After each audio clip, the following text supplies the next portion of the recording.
And we are joined by Sonoma State assistant coach and 707 Premier director of operations, head of operations. I don't know what to go with there. Dave Granucci. Thank you for joining me, Dave. How's it going this Friday morning? It's going great. It's going great. Yeah. So appreciate you having me on. I'm right now because you know my role at Sonoma State. I'm more of working on the youth and girls side of things, and kind of just running all of that. That's kind of what I do. So that's a little bit separate, but it's kind of the same deal. Mm-hmm. But somewhat separate from 100% separate from the high school boys and the recruitable athletes. So yeah. What does a normal day in your role at 707 look like? Because I mean, it sounds like you've got a lot on your table there with the girls side. It sounds like there's 10U through 17U teams all over the place. What does a normal day in look like for you at 707? Yeah, so the for me personally, running all the youth stuff, we run camps, we run youth leagues, K through fifth leagues. We do some training. So I'm kind of involved in all of that. I'm involved in all of our marketing and social media as it pertains to that stuff, as well. So the day to day is just kind of making sure that we're organized with our programming that's coming up. We're able to communicate that to parents, and the community, um, coming up with new ideas.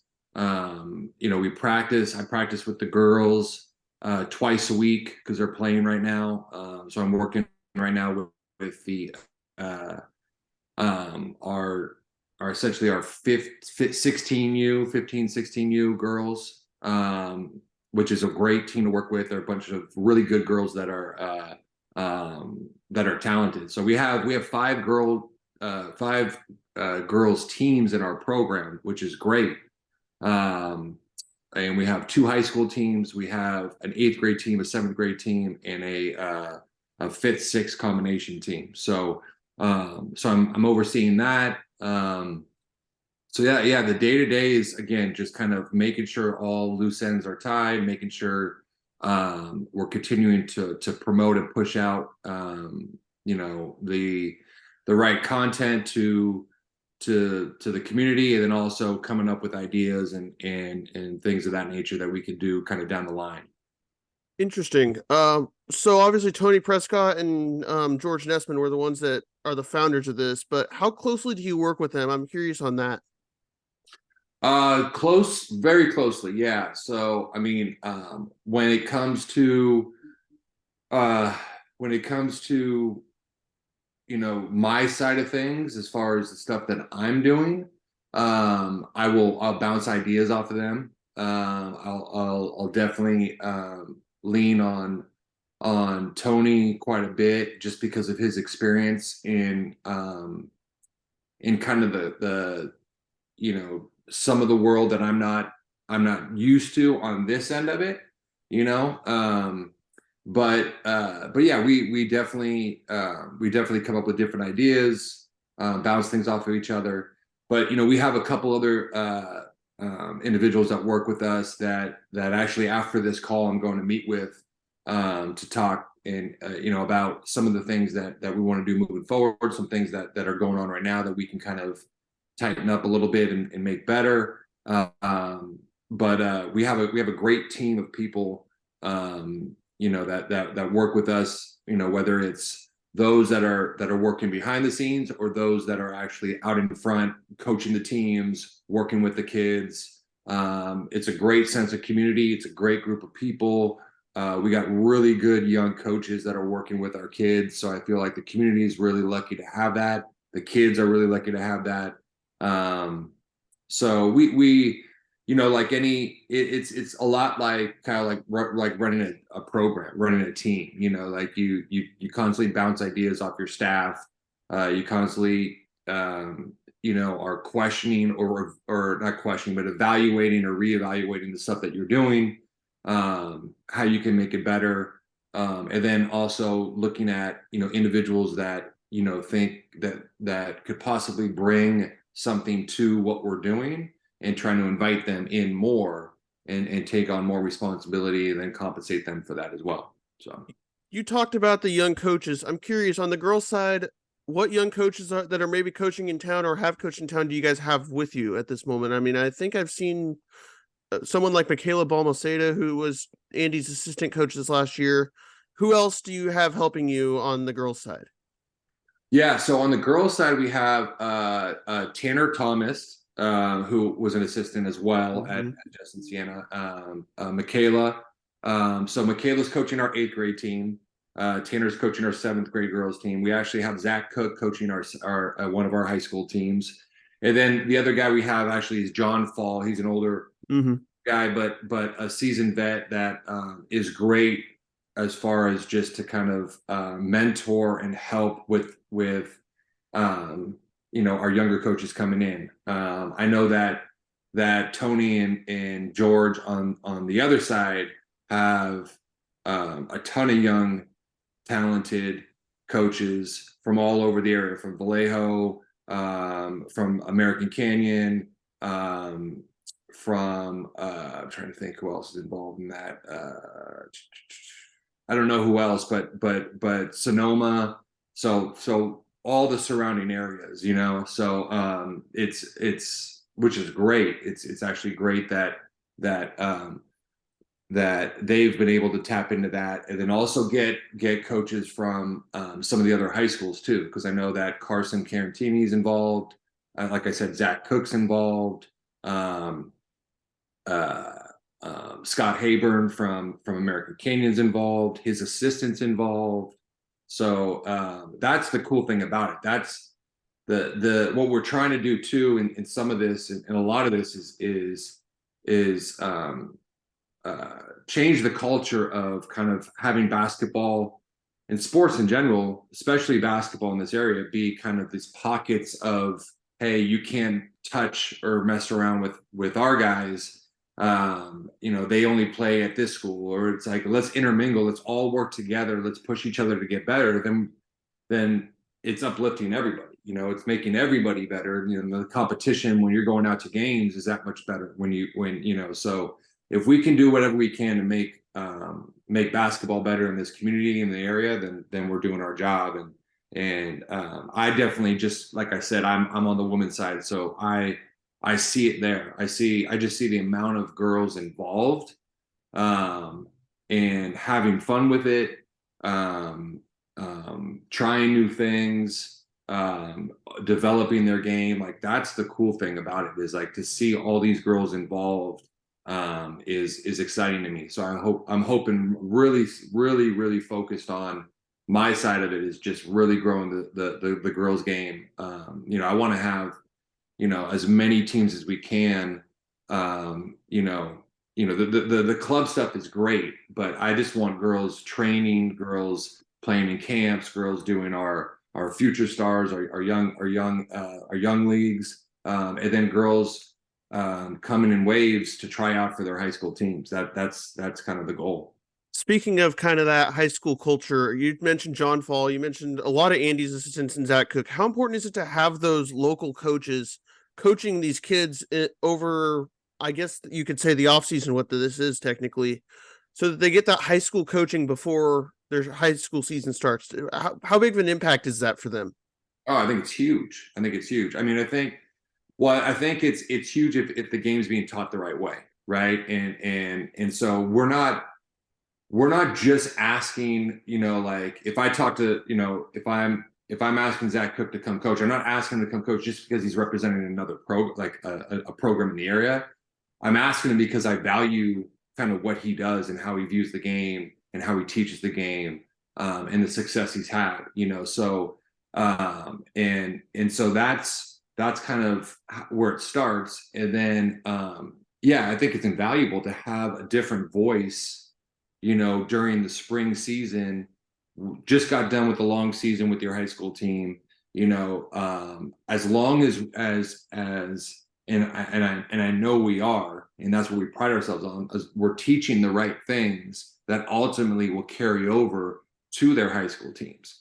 So it's only going to make them better. We're doing skill development work, we're doing decision making work, how to read defenses, how to read plays and actions, that ultimately come up no matter what kind of system you run. So on top of the skill work, and then along with that, they're just playing more, right? They're practicing twice a week for an hour and a half, which maybe they wouldn't be doing if they were, right. They might be playing an open gym, but they're not getting actual coaching for an hour and a half because you can't do that in the spring. And then with your high school team, and then they're playing, 4 games over the weekend, while being coached. So they're playing against better competition. And they're able to take what they're learning, the skills that they've gotten from their high school coaches, take what they're learning from their club coaches, as far as just the decision making, and then playing with other girls of their caliber. That's the other side of it too. So like, you start to play with better players, and I know this as a player myself. Is you start to play with better players, play against better players. You start to see yourself in a different light. Not in a negative way, meaning like, oh, I'm better than this person. You just start to gain confidence in your ability, in the fact that you can do this and you can do it at a high level, So, and that's what I think ultimately breeds. It breeds repetition because they're getting more time in the gym, and then it breeds confidence because they're playing more, they're playing with better players, and they're playing against better players. And that's not to diminish their high school experiences not playing against playing with better players, because our high school teams are good. But if you get 3 of the best high school players on, Napa, you get 3 and 3 of the best girls on Vintage, 3 of the best girls on Justin-Siena, you put those girls in a team, it's like, okay, now we can compete against a higher level of competition. I think helps them get back to their high school teams, and that breeds confidence in those high school teams. That helps the girls, uplift the girls that maybe are not at their skill level. So I think everybody wins. Interesting. As part of this also to get the kids exposure, because they're playing in these massive tournaments every weekend, and I'm sure it's 4 games a weekend. That's what, from what it sounds like you're telling me. Yeah. Is the goal of this to get them exposure, and what type of competition are they facing when they face teams from, I don't know, the East Bay or Sacramento or all over the region? Yeah, no, that's definitely a big a big part of what we're trying to do. Is we are want to build some exposure in two that's twofold, right? So the exposure is, let's expose them to more competition, right, from outside of our Napa bubble. So let's get them out playing against now some elite competition in the East Bay, Sacramento, Peninsula, South Bay, and even further. So if we can get them exposed to that, that's a win for us. So that's huge. And then the second is, yeah, for sure, we're trying to expose these girls to coaches who want, so if they want to play beyond, that's a huge part of what we're doing. And there's a misconception on that, where they feel like, oh, I need to go to a specific program because they promote their players and they get them to somewhere, right? Where if you're good enough, you're going to go somewhere. You're going to go play somewhere. So it's a combination of them having success during their high school season and have success during their club season too. I know as again, from the opposite lens, when you're looking at it as a college coach, you're looking, if you're recruiting a girl and you watch her play in club basketball, you also want to see her play and how she functions with her high school team. What is that dynamic? How does she respond to coaching there? What happens when things go bad there? So you got to see both matter. So there's definitely, with the girls that I'm coaching, I've talked to them. Oh, and to backtrack a little bit, Darcy Ward is also helping us out. She's an assistant with me, so that's huge. So and Megan Dominici also helps me out as well. So Wow. we got some good women in there too, helping out with on the girls side. And so when I talk to them, I talk to when I bounce it off my coaches, I go, hey, well, what about getting these girls in something more uh, more exposure, the more exposure side of it, where part of what we're doing right now, because they're young and a lot of the unless it's high major girls basketball, they're not recruiting class of 2025 right now, right? So or 2026, whatever it is, they're recruiting the class. They're still probably trying to sign girls for this next year and maybe 2024. So for us, because we got younger girls, do we want to get in one of those tournaments? For sure. We want to get in one or two of those tournaments to show them what that's like. And then next season, now they're juniors, some are sophomores because we do have some freshmen in that group. We're playing in those tournaments, like almost exclusively playing in those tournaments because we want them to get as much exposure. They're going to be playing against the best competition, but we also don't want them playing above their heads because this is the other side of it, Kyle. If you're a player that your coach looks at and goes, hey, you're probably a D3, D2 guy, right? And then you play on the Oakland Soldiers EYBL, the highest level team, and you go out there and play, you're playing in front of Power 5 conferences, right? Coaches, Power 5 coaches. No one's going to look at Kyle and go, hey, that can play, I want to sign him, right? You need to play you need to play in front of coaches that fit your level. So that's the other side of it. So a lot of what happens with club basketball is they all want to play, hey, I want to play with the highest group and get the most exposure. Well, you're playing with guys that are going to blue bloods. You're not going to get what you want from that. So we want to make sure that we evaluate our girls the right way and get them in front of the right coaches in the right tournaments. That's extremely important. Interesting. What is some of the criteria that you guys look at when putting the teams together? Like age, I'm sure is part of it, but what are some of the other criteria that you go into? Is it skill set? Take me through that. Yeah, I think for us it's age, is one. Ability, skill, ability is the other. We look at their competitiveness. How competitive of an individual are they?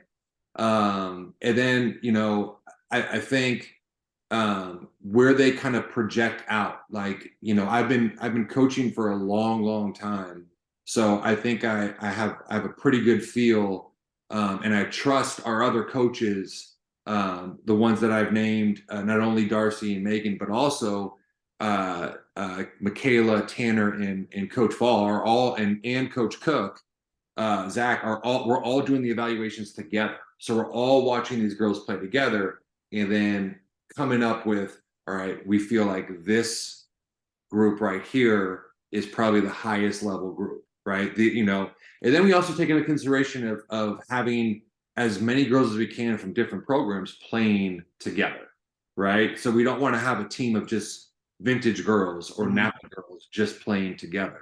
We want to try to avoid that as best we can. Now, if Napa has 8 of the best girls in the county, and it's a no-brainer, then it's not fair to break that group up unless we can get 2 teams that are equally as good. Make sense? Yeah.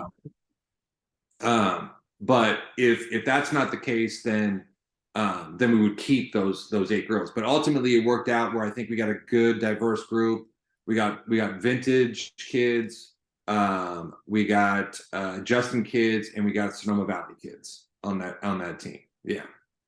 And then Zach's got a handful of. He's got some Napa kids.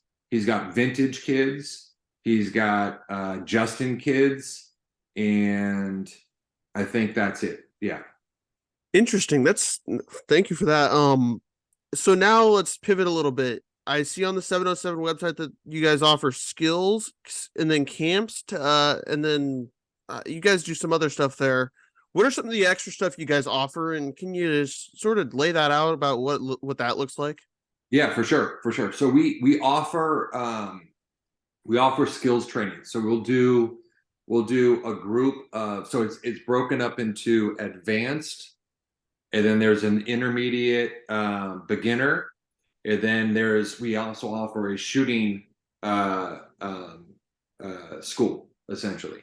So all those are pretty much going to be starting in the summer. Um, so the advanced is small groups, like 3 or 4 kids.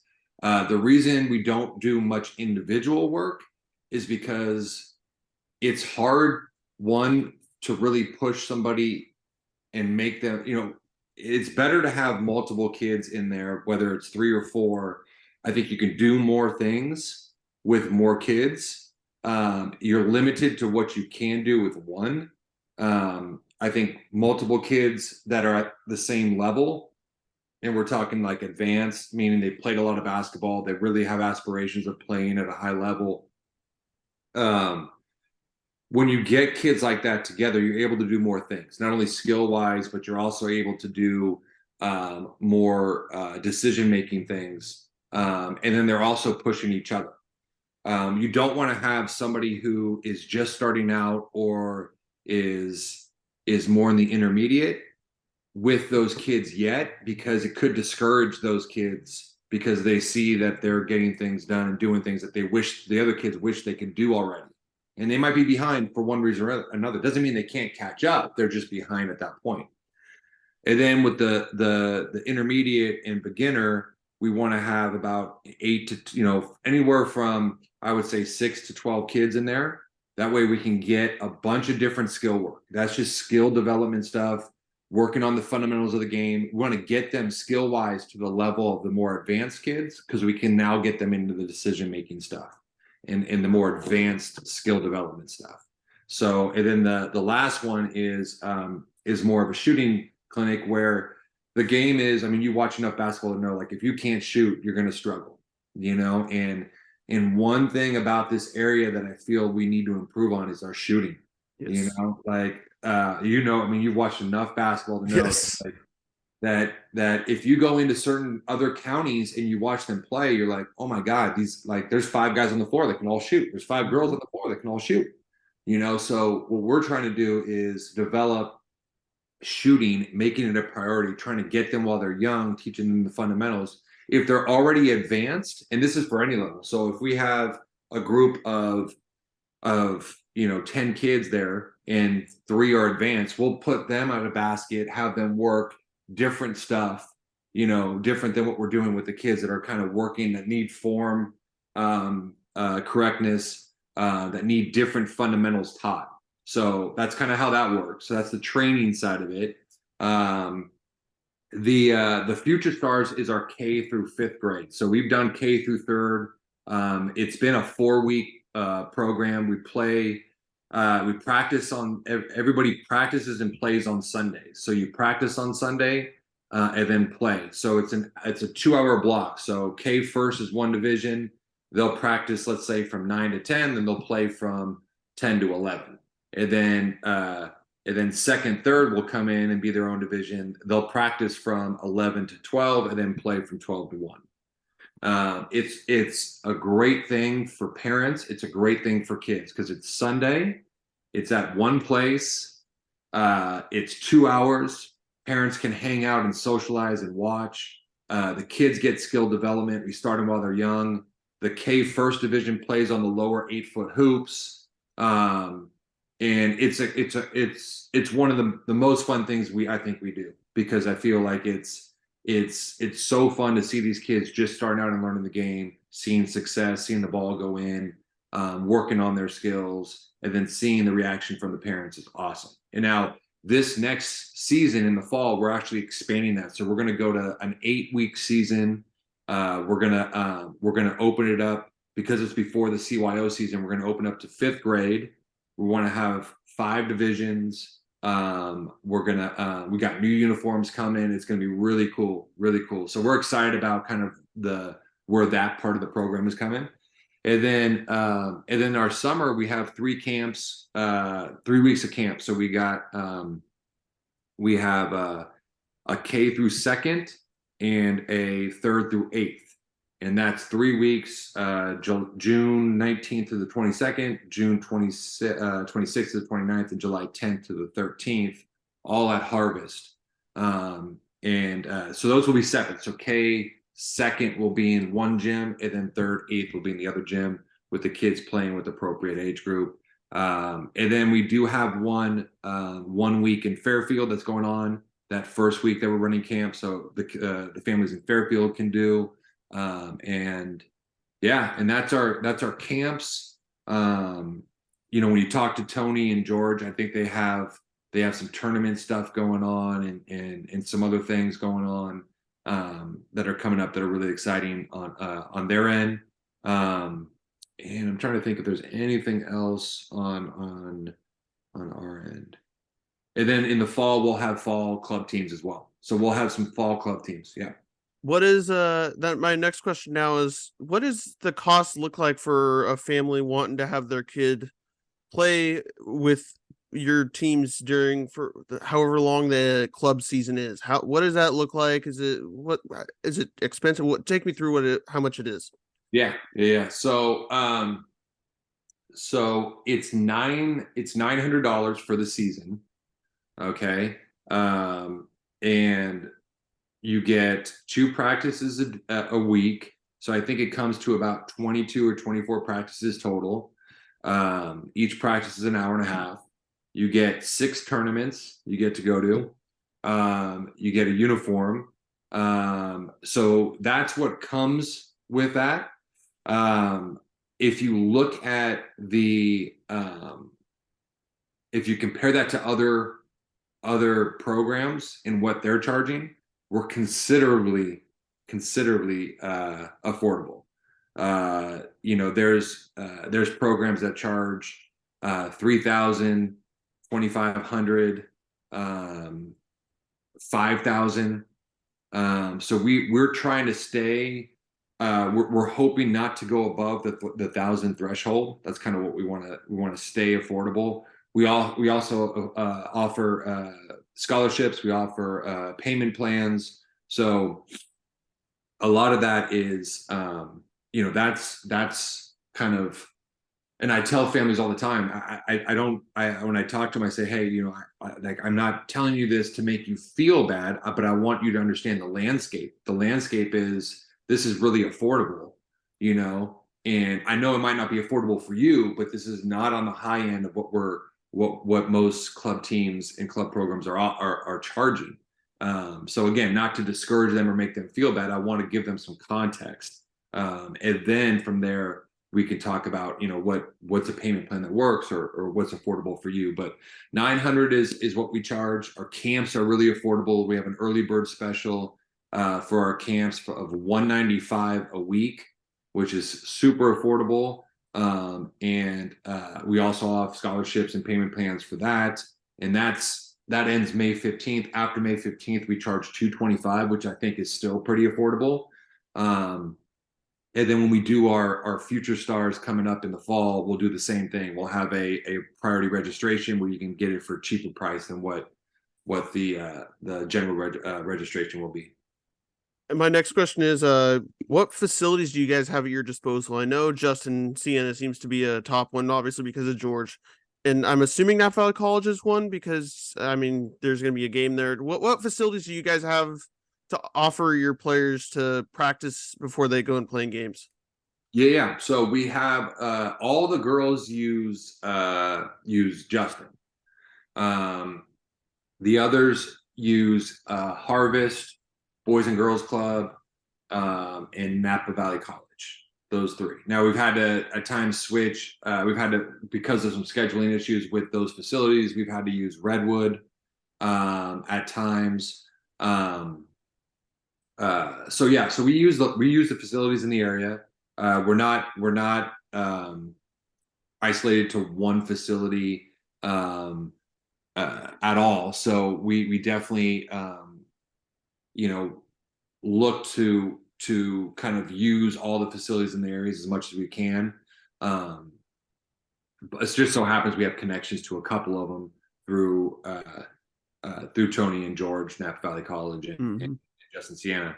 but we're hoping, right now our summer camps are at Harvest, but we're looking into maybe doing at least one of those weeks maybe at Napa High School if we could. Um, the other side of that, the reason behind that is because we want to make sure these kids also see all these high schools, see all these schools in the area. We want them to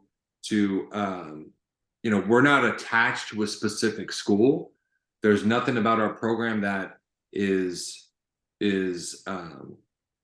connected to one institution or not. We're connected to them all. That's so I think we're at a point now where we're working on a nonprofit portion of our business, and we're hoping we can use that to ultimately get us some facilities for cheaper. Just the facilities in the public school district, as you might know, are just really, really expensive. So that's where we struggle, when you don't have your own facility. But with that said, we want all these kids to see all these different schools. We want to make sure that they're in these schools, because ultimately what we want these kids that go to our camps going to these high school games and watching. We're going to have the high school girls and some of these high school boys coach and work these camps. So we want them to get connected with these high school kids so that they can go to these high school games at all these different high schools, whether it be Napa, Vintage, or Justin, or Sonoma Valley, or even American Canyon. So that's the goal. Again, kind of just circling back to what I said from the beginning. It's all about building a sense of community, and if the community can rally behind an organization that's trying to do right by the kids and the parents, and just build good basketball and good kids and have fun with it and teach the right way, like this thing can really grow, and everybody can get can see ultimately what it can do for a community, what it can do for the kids as far as their development, both on and off the court, what it could do for bringing parents together, and what it could do to make these rivalries more, I think, more fun, while staying competitive. Because I think now some of these rivalries are kind of nasty in a way, because they're so separate. They're so about protecting their own territory. Where like, yeah, I mean, I understand that to a degree, but like these are all kids. It's about the kids. Gotcha. And then on top of that, I know Nick, you're a former assistant coach before you went to Sonoma. Nick Guillory, he's Yeah. leading the Sonoma County side of things. What has he brought to 707 for you guys? A lot.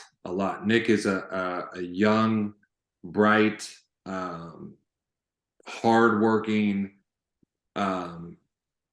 person, coach, and he is all about the right stuff. He is about wanting to help young people. That's his only mission, and he loves basketball. So the best way for him to do that is through the game.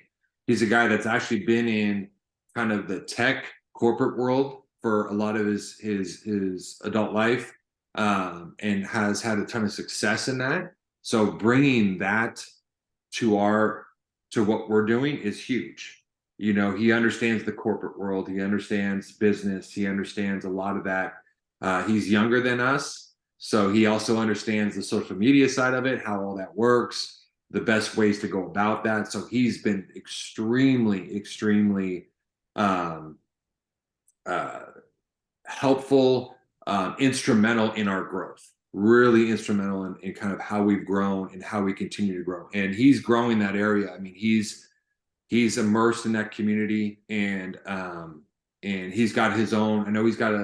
I think he's got a team of young all Sonoma kids. I think seventh graders or something like that, seventh or eighth graders or something that he's working with. That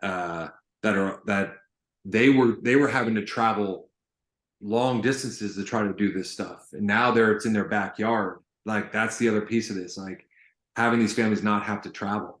So he's been great. He's in fact, after this call, we're meeting to brainstorm some ideas and work on some things in the future. So yeah. My last question here is you spoke of that because I know of keeping everybody local. Kids were going to, I believe it was like San Marin to play games. I know with NBBA they were going all over the place. So the goal is to keep everybody centralized. Have you noticed any success in that so far, even though we're quite into this? And what could be the ultimate gains of that? I mean, you already hit on some of it, but take me through what could be the ultimate gains of keeping everybody local. Yeah. So yeah, definitely. I mean, just our numbers, just looking at our numbers and how they've grown. You know, we're a brand new business essentially, right? We've been around for 2 years, maybe 2.5 years max, and so we're a brand new business. We've actually feel like we've grown faster than we expected. We wanted to grow incrementally just so we didn't fall behind. But there was such a demand for some of the stuff we were offering. We don't want to turn people away. Um, so I feel that's a huge part of it. I'm glad you touched on that, Kyle. Is people don't families, you know, you got maybe both parents working, you know, they got to come home. Now they got to drive their kid 45 minutes to a practice. You know, that's hard. Like they want to do the right thing for their kids, and I would too, you know, but if we can provide something of we feel that it's the quality of what we do is better, first of all. All right. The second thing is it's local. You don't have to drive 45 minutes. It's in your backyard. Um, and and ultimately, um, we're in this community. So again, it's supporting this community, right? Sense of community. We're all supporting each other in this. So I think it does a lot. I think it really does a lot. I mean, you know, we ultimately play in those tournaments, so we'll play against that competition, right? But there's something to representing your area, representing your community when you go out and you play against you know, competition, whether it's in the East Bay, South Bay, Sacramento, whatever it may be, or Marin. If you're playing, you know, knowing that hey, these are we're local. This is our group of players going against this group over here. You know, like let's represent our community. I think there's more of a competitive drive in that as well, a little bit. Personally, so I think that's important too. Is knowing that hey, you guys are representing this area. Let's go represent it the right way, not only on the court but off and all those things. So I think that part of it, the travel or the fact that it's in your backyard, you don't have to travel. The fact that the people that your kids are playing for and the people who essentially run the business live in the same area you live in is extremely important. Because I walk around all the time and I see people in our program and I'm saying hello to and talking to, and that's awesome. That's great. That's what it's about. That's what sports is about. You know, if you're playing for a different program, you know, that's 45 minutes away, you're not going to see anybody. You know, there's no connection to those people except for when you go play.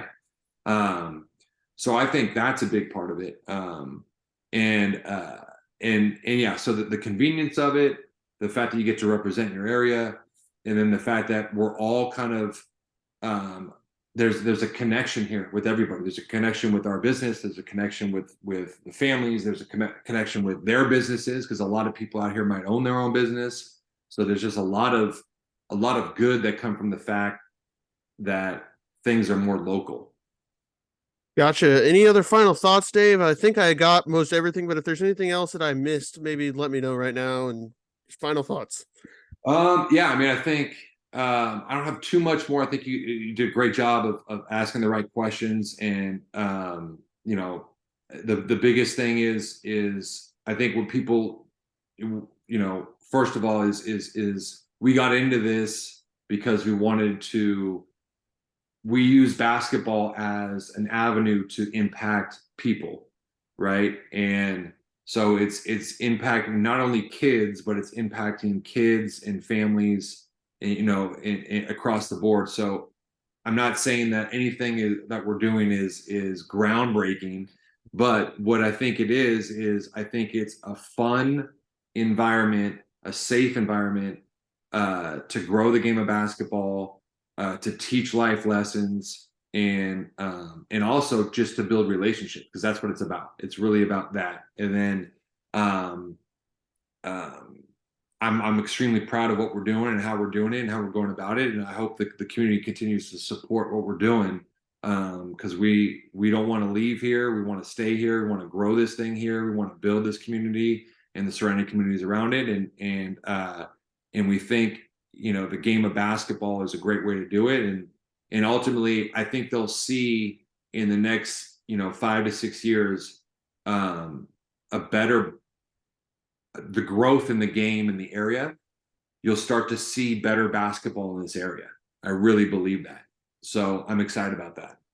Thank you for your time today, Dave. It's been great reconnecting with you. I mean, obviously we have our, from when you were the coach of Justin. This was great to, catch up again. So I I appreciate you, appreciate it. Kyle. Yeah, yeah. Thank you, man, for doing this. And are you going to make any trips out to Oklahoma, by the way? No, I will not. um, Anyway, Dave, thank you for your time today, and good chatting with you. yeah. Take care, man. Have a good day.